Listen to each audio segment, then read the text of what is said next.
troviamo a Combay, nella famosa terra dei marroni, e ci stiamo accingendo a fare la potatura del castagno. Per questo tipo di castagno, per questo tipo di pianta, andremo a fare una potatura, una rimonda del secco, ok? Verranno tolte tutti i rami secchi e verrà, diciamo, eliminata la parte inutile, in sostanza.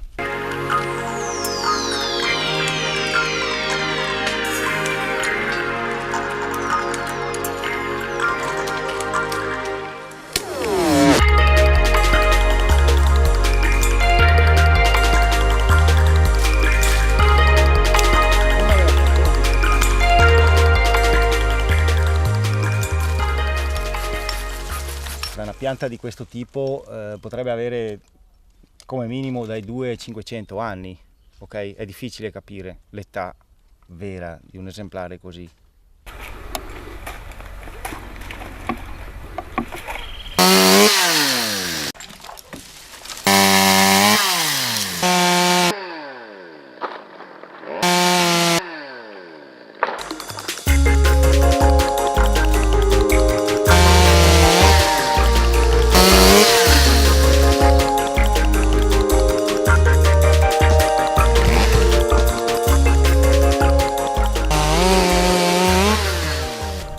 Il castagno ha una caratteristica che fruttifica sempre in avanti, ok? E quindi spinge sempre in avanti.